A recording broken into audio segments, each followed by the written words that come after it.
Hey KU fans, welcome back to KU Sports Extra here at KUsports.com with Tom Keegan. I'm Matt Tate in Omaha. Side of another Elite Eight now for the Kansas Jayhawks. An 80-76 winner over 5th-seeded Clemson in a game that was really, really strange. Best way to put it? Very strange because they looked great. They were up by 20 points. Got it down to 13, and then they got it back up to 20. And then all of a sudden you look up, it's just dwindling. 8, full court 6, pressure. 4, yeah. They had trouble inbounding it. Vic earlier in the tournament had some trouble, so they went to speed. He had some trouble inbounding it. I think he was a little too eager to get it to Graham. That's who you trust the most. It looked that way. A couple of times where I thought he could have gotten it to Vic, just get it to an open man. It was a weird night for KU, but I think Bill Self said it best when he said, "I'll choose to remember how we got up 20 than the way we almost gave it away." And I think that's fair. I thought they were great building that lead. They controlled the entire first half and then started the second half with 3 big-time, quick three-pointers from 3 different players, right. Vic, Graham, and Malik. So that was a 9-2 run to open the half. All of a sudden you're up 20, like you said, and it really did seem to me like cruise control from there, but that didn't happen. But it felt like it was heading that way. It did, and Vic was terrific. I thought he was really good. He's really aggressive again. I think that bodes well for Kansas. Offensively, they're at that point where you really do have to pick your poison if you're the other team, because they've got all these great three-point shooters, but then Udoka, his arms just stretch so long. And he's gotten so much better at being decisive and knowing what to do with the ball if the shot's not there. He found open shooters. He gets the ball back to the perimeter quickly, and his arms just stretch forever on some of those rebounds. Some of those entry passes. It's a lot easier for those guys to throw over the top or throw from the angle when he can just reach out and grab it, even if it's 7 to 8 feet in front of him. So he was terrific.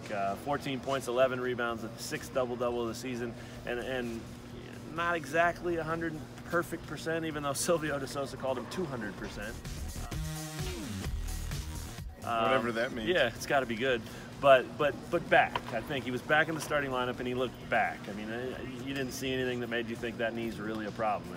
No, and I'm sure defensively he probably can't slide like he normally could. But showed it a couple times. Yeah, he played real well, and they're obviously going to have to play their best game because Duke is terrific. Duke is huge.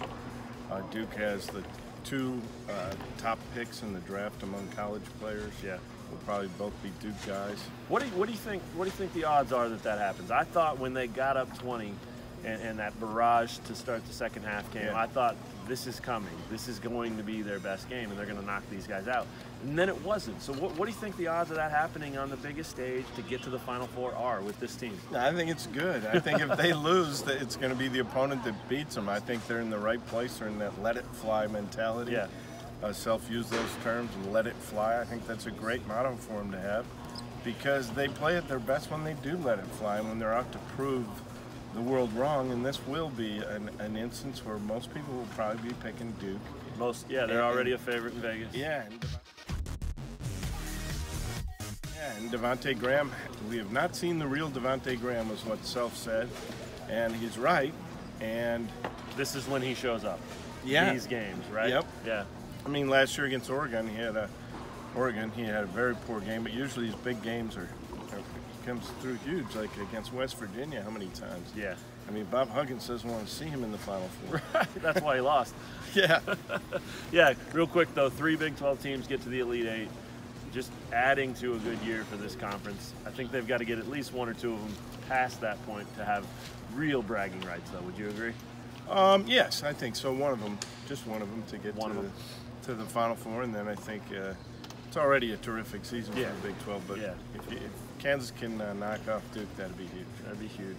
80-76, KU over Clemson. They will play 2nd-seeded Duke in what a game. I don't care if it's the championship game, the Final Four game, or an Elite Eight game with the Final Four on the line. This is the best part about college basketball.